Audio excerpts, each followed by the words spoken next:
Welcome to Philosophy and Faith, where our goal is to help you navigate your intellectual and spiritual journey, especially in regards to topics like God, faith and doubt, meaning and purpose, and more. I'm Nathan Beasley. And I'm Daniel Jepson. And together we discuss the big questions that humans have wrestled with for thousands of years. We're glad you can join us. That's right. We have no script. But we're going to be talking about Plato, and today we are going to be talking about Plato's biggest idea. His biggest idea. His biggest idea. And his name means big, right? Well, his name means broad. So this is his biggest, broadest idea. Yeah, his broadest idea. I would say this idea has had more impact on Western thought than any other philosophical idea. Man, I am on the edge of my seat here. Yeah, there's no way I could prove that, of course. You can't run some sort of experiment or measure that. That's why I pitched. Hire some Oxford scholars and some mathematicians. Okay, so his biggest idea is, what is it? His biggest idea is dualism. Dualism. Related to that is the idea of the forms. Okay. So those are really part of the same thing, but to me, dualism is a more expansive way of talking about this. Okay, dualism. Dualism. I feel like this is a word maybe we've heard on the podcast before. Probably. Do you know what dualism is? I have an idea. All right, lay it on me. But you're the expert here, so it's all right. I get to make fun of you. Dualism is the philosophical concept that there's a distinction between the natural world and the spiritual world. Is that that's not bad. Close? Yeah, that's not bad. Okay, cool. Yeah. So it is the idea that reality consists of two fundamentally different realms. And you can label that matter and spirit or different ways. We'll talk about how Plato does that. But that when you look at this reality that we are all in, it is primarily two different things, two different realms, and each with its own individual properties. So what's true of one is not true of the other. Okay. So it's not like you and I. We're two different persons, but we operate pretty much the same way, right? We are males, we're of a certain race, we're both humans. So dualism is fundamentally different. So metaphysically, it means something like the very nature of reality has a dual nature to it. There is also a substance dualism, which usually is applied to the human persona, the human person. And that is the idea that humans are made of two different kinds of things, one being mind or spirit and one being body. And those are fundamentally different things that are combined within a human. That's usually what's called substance dualism, that we are made of two different substances. But metaphysical dualism goes beyond that, because I don't think you would label one of those two areas even a substance. It goes deeper. So is the word bipartite? Am I thinking about that? Is that right? Yeah, you could call it that. Okay. And so I got a pop culture illustration of All this. All right, lay it on me. Have you seen Stranger Things? That's a whole series, right? It's a whole series, a Netflix series. I think I saw one. And there's these kids, I think in Indiana. I think it's based in Indiana. Shout out to the Hoosiers. That's right.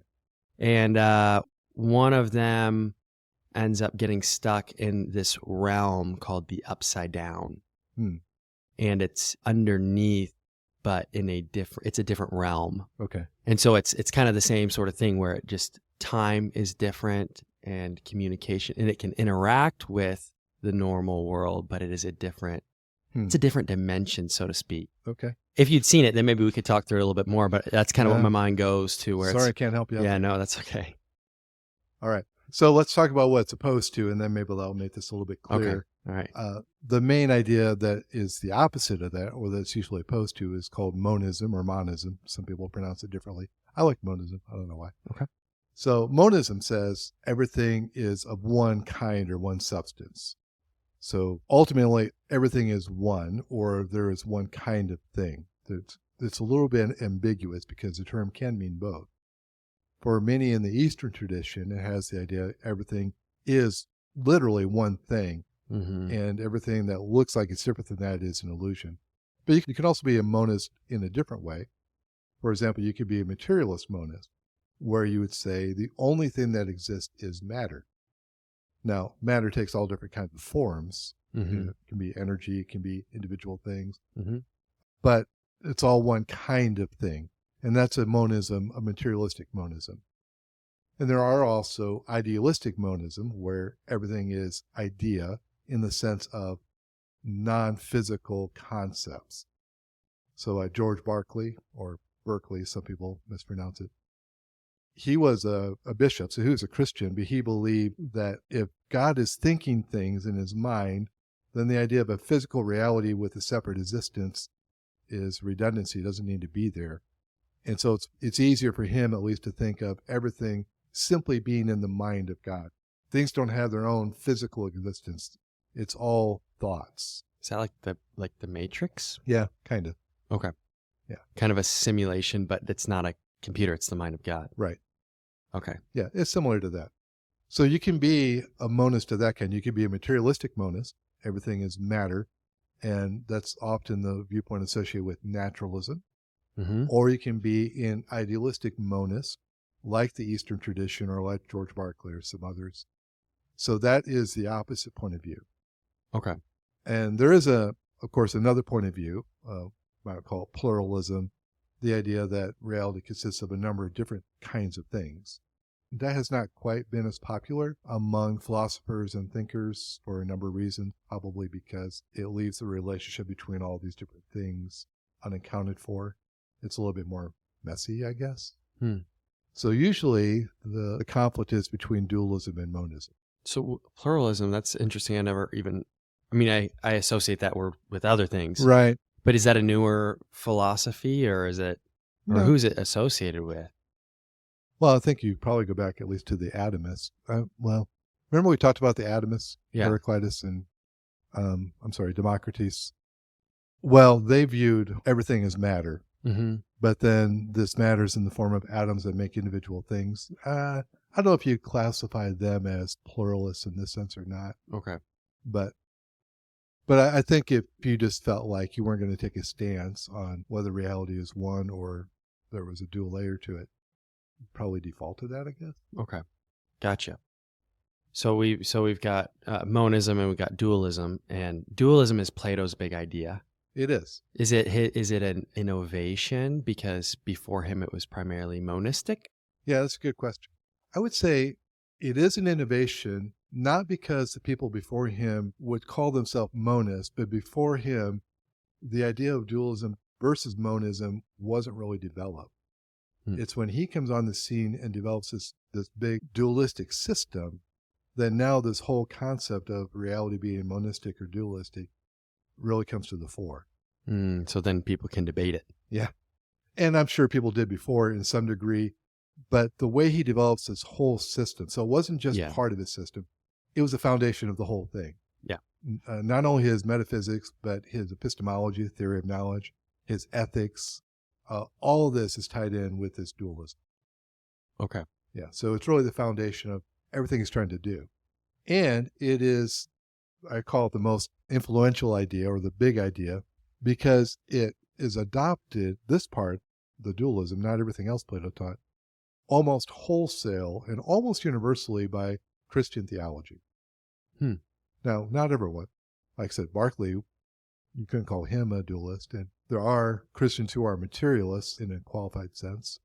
But for the most part, it fits in with Christian theology being dualistic in a slightly different sense, though. So they take this concept and they adapt it to fit with the teachings of Jesus. Yeah, and the teachings of the Old Testament. Okay, so that was going to be my other question is the Old Testament Hebraic thought dualistic as well? Does that fit pretty neatly into this category? Yeah, that's a great question. And I think the answer to that is a qualified yes. So as I understand the philosophy of the Bible, there is a dualism, but it's a little bit different kind. So the philosophy of Plato, we'll talk about that in a second, but just as a summary, it is a dualism between a realm of spiritual realities or ideal realities, non-physical, and this world of physical things that we experience day to day. Now, the dualism of the Bible is kind of like that, but it's a dualism really between the ultimate creator, God, and the creation, the physical creation that he produces or he creates.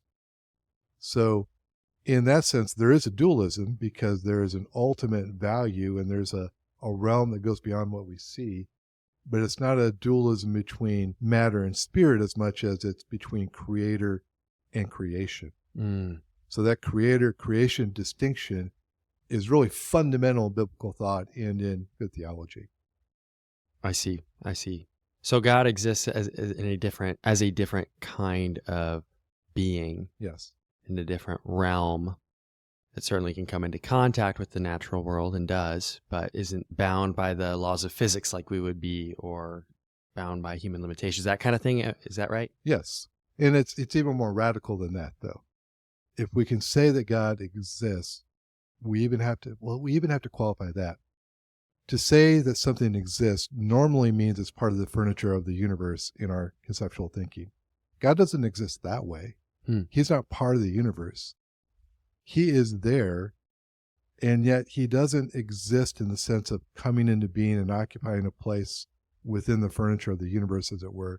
He is the one that produces all that does exist in that sense. So he's more the producer of existence rather than one other being who does exist. So it's a very fundamental gap between the creator and the creation. I think you were talking in a number of episodes ago about like his non-contingency or something. Right. He is a necessary being. Everything else are contingent. Yeah, something like that. Right. So that's another way of putting it. He exists by himself. He needs nothing outside of himself. That's not true of any of us. We exist only because he has willed it. So that's another very fundamental distinction, right? He doesn't exist because we want him to or chose, but we exist because he chose. And so it applies this idea of lordship, ownership, sovereignty, right. It's really the most fundamental distinction I can think of, most deep distinction I can conceptualize. Yeah. It's the deepest idea that I'm unable to conceptualize.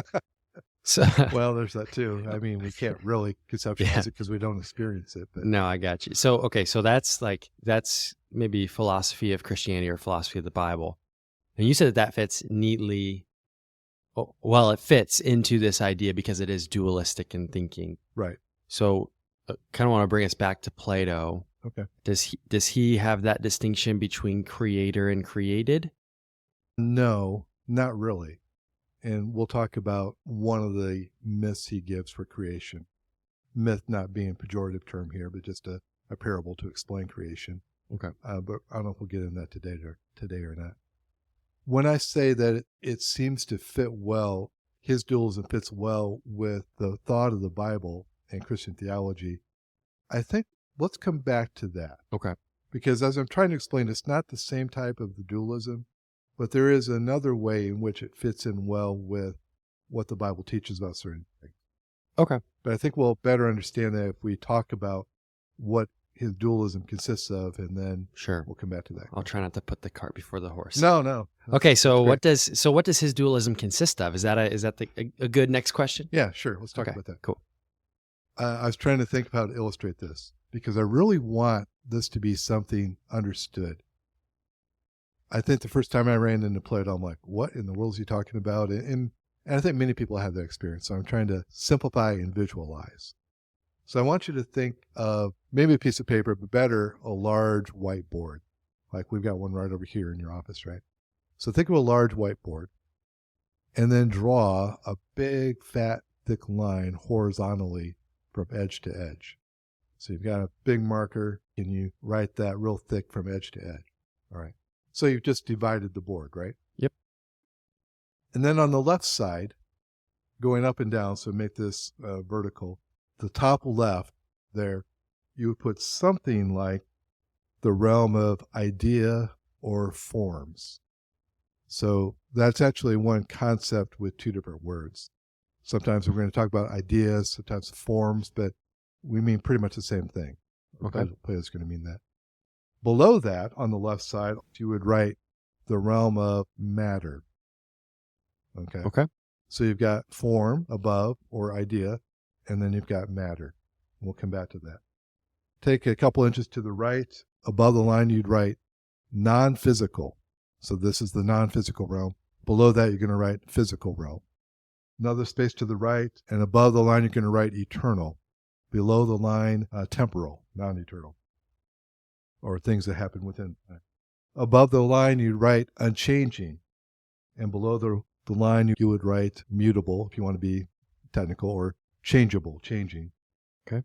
Above the line, you would write to the right, you would write soul. And below the line, you would write body.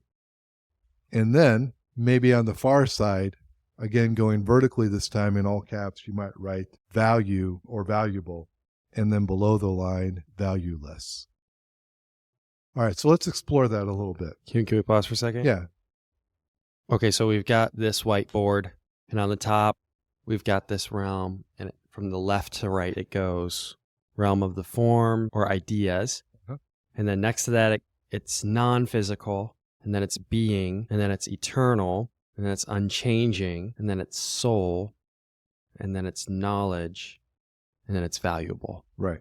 Yeah, actually, I wrote that down, but I forgot to include being. Yes, put being above the line. Okay. Okay, go ahead and read. And then underneath, so this is the realm of matter. Right. You've got physical as opposed to non-physical. You've got becoming as opposed to being. You've got temporal. You've got changing. You've got body. You've got opinion. And you've got valueless. Right. So this actually might be helpful for people to pause and write that down, or rewind it and write it down so you can kind of see, because these are continuation. Right. What's the word I'm looking for? They kind of like build on each other. Like, yeah, they build on each other and they overlap. There's an overlapping and kind of a progression here. So progression and an interlacing. Cool. That's a nice word, isn't it? Yeah, it's like links. How's that? Yeah. There you go. All right, so let's talk about these. And let's talk about your wonderful wife, Abby. Okay. All right. So I want you... Keep my wife's name out your mouth. No, I'm just kidding. That's going to be dated very quickly, that reference. Yes. Well... Was that Will Smith? Yeah. Okay. We can cut that one out. No, we'll leave it. Okay. All right, so I want you to picture her appearance in your mind. Okay. You see her every day, right? So that shouldn't be hard. Now, I want you to, you don't have to do this, but for the purpose of illustration, I would encourage you to go over to that whiteboard and draw a picture of that image in your mind of her appearance on the whiteboard. Could you do that? Yes and no. All right. I mean, you could. Yeah. It might not work too well. It wouldn't look like her. Right. What if you were a really good artist, though? It'd look more like her. It would. Depending on what kind of artist I am. That's true. Or to take another medium, as it were, imagine that you had Plato, since we're talking about Plato. Ah, there it is. But you've got Plato, the modeling clay, and I encourage you to make figure of her face or her head with the Plato. If you were really skilled, you could probably pull that off, right? Yeah. Now, are any of those, though, going to be as valuable and as real as the woman herself? No. Why not? Well, for all kinds of reasons, but, they lack any sort of life. Okay. First of all, and the way that they don't even get close to actually what she looks like or acts like, Yeah. They're 2-dimensional instead of 3-dimensional. Right. Well, Plato wouldn't be, but right. a sketch would be. Let's see. Yeah, I don't know. Variety of reasons, but okay. Yeah, and you're on to the one I'm trying to get at, is that there is a limitation not only of your skill or whoever's making that, but of the material itself, the matter. Yeah. So if you're making the bust of her head, the matter's going to be the Play-Doh. If you're drawing it, the matter's going to be your pencil or the marker, whatever you're going to use. Sure. So what Plato is arguing is that when you see anything around you with your physical eyes, say you see a horse in a field or a tree, what you're actually looking at is something like if you made a Play-Doh copy of your wife's face or drew it on a board. You're seeing a physical copy of something that is much more real, beautiful, and wonderful than that thing you're looking at. What holds that thing back is the fact that it's made out of matter. Just like that Play-Doh doesn't give you the ability to create a life. That's an interesting thought. Right. So that is his theory of the forms, is that there is, within your mind, you've got a form of what she looks like, right? You've got an image, an idea. That's a mental thing. And as far as an idea at least could be, it's fleshed out, looks just like her. But you're not able to replicate that in physical things because of the very limitations of the physical. What he's arguing is that's true of all reality. The physical things we see here are connected to some idea or form that really exists in an intellectual realm or a non-physical realm. And yet the things here, because they're made out of matter, don't represent those things as well as they ever could. So that's his theory of forms, that everything here that we can touch and experience has some sort of non-physical perfect form or idea that has been combined with matter to create the thing that you see. Okay. Yeah. And that's basically the idea of form. So everything. So the pen or the marker or the book, it's a lesser representation of some perfect form of that in another realm. Yes. Kind of that's the kind of idea. Right. Maybe the easiest way to conceptualize this is to think of a perfect horse and then think of an actual physical horse. Because that physical horse is going to be less than that ideal in certain ways. And certainly it's going to be born, so it's going to be weak, and then it's going to die. The real ideal horse doesn't do that. That's eternal. That's unchanging. It's not going to measure up to any of that because it's a physical thing. Its very nature of physicality limits it, keeps it from the ideal of that form. Okay. So that makes sense of your initial whiteboard diagram. So I understand the horse that exists in the idea realm or the form realm versus the horse that exists in the matter realm. But the form is non-physical. The matter is physical. The horse in the realm of the forms is being. It's perfect. Exactly. Being and not becoming. It's not becoming, meaning growing into something or becoming something else. But the physical horse is. The physical horse is. The physical horse is temporal versus the non-physical ones, eternal. Changing versus unchanging. Yeah, that makes sense. I'm looking at some of those other ones, soul versus body, or knowledge versus opinion, or value versus valueless. That's kind of let's talk. unclear. Well, soul versus body, that's going to be more distinctly about humans, so we'll come back to that one. But opinion versus knowledge. So again, I talked about how he tied his epistemology, his theory of knowledge into all this. You can only really have knowledge of the form because knowledge implies a degree of certainty and understanding that cannot be attached to physical things here. And that's both because they're changing, but also because of the limitations of human senses. So you cannot have true, full knowledge in Plato's sense of the term of the physical things, only of the forms. You can have opinion about those things. Does the opinion and value, do those also get into like the idea of ethics, where like you and I could debate whether this horse or this horse is better based on how well they correspond to the horse in the realm of the forms? Well, it does get into ethics, not quite that way. Okay. So his ethics are going to be tied into this idea because what he's going to argue, and this is a little bit more difficult to conceptualize. So the horse illustration is the easiest one. But he's going to argue that there are also ideal forms of justice and goodness and beauty and love and all these things that we should value. So part of the ethics, or really the main part, is learning what those are and then practicing. That's interesting. Yeah, it is. But it's more difficult to conceptualize what does the ideal form of justice look like. But that's also helpful corrected, because if we just had like the horse analogy, we think it was an actual physical horse. But again, it's not, right? Yeah. It can't be a physical horse of a certain size, weight, body proportions, or anything like that. That's not the essence of what the perfect horse is necessarily. It's the idea of horseness, as it were. Yeah. And so when you talk about the ideal or the form of justice, then you're understanding the forms and ideas working in a little bit deeper way than we would otherwise. I see. So and I think Aristotle's going to pick up on some of that with his virtues.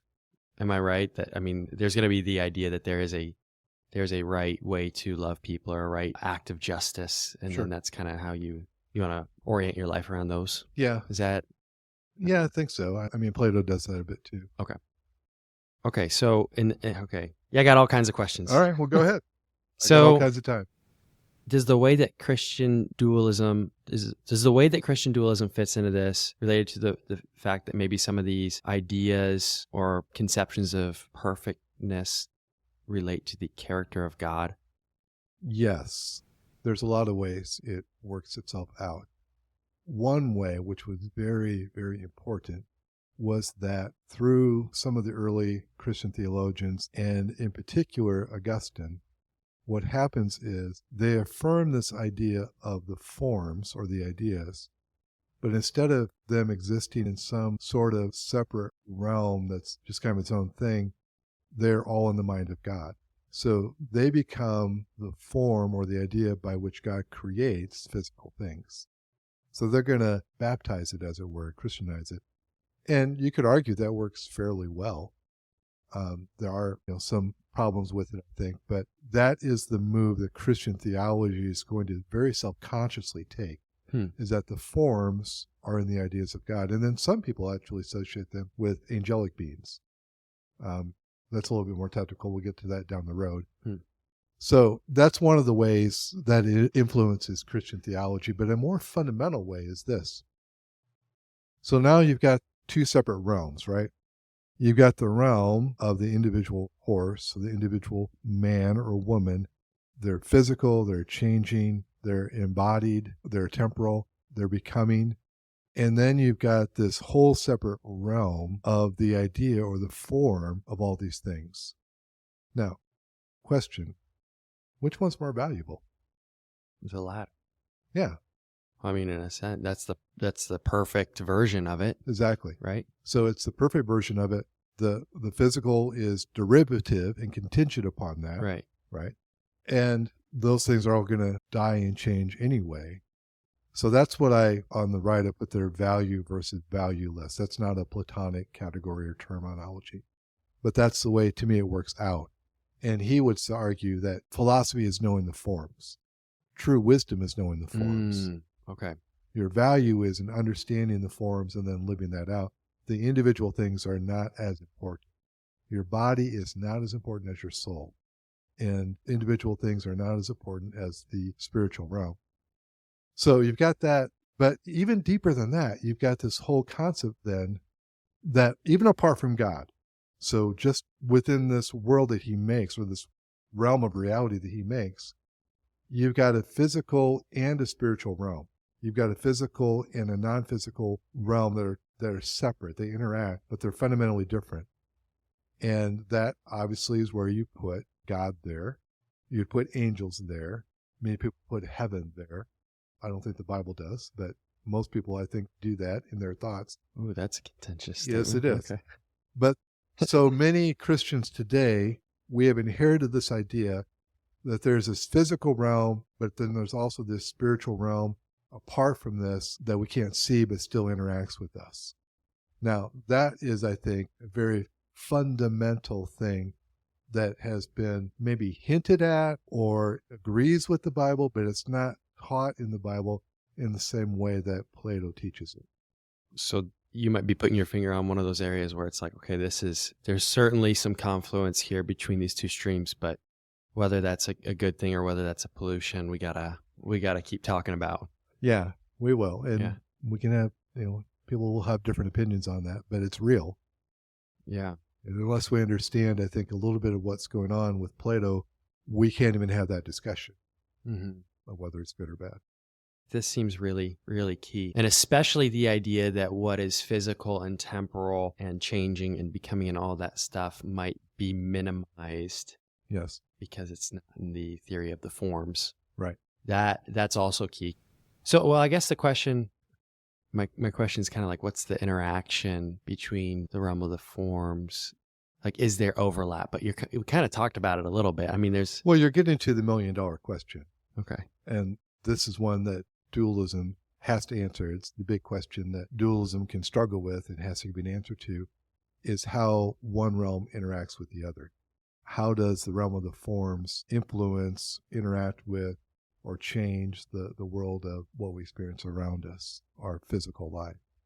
And Plato gives a different answer, I think, than Christian theology does. And then Aristotle is going to give a little bit different answer as well. But that is a very good question. Yeah. Are we going to piece that one out here and now? Or are we going to wait for a future episode? Probably in a future episode, talk about his myth of creation. So we'll talk about that in the next episode. All right. Sounds good. Okay. That's it for now. Thanks. My pleasure. See you. See ya. Thanks so much for listening. If you like what you hear, click follow or subscribe depending on your platform.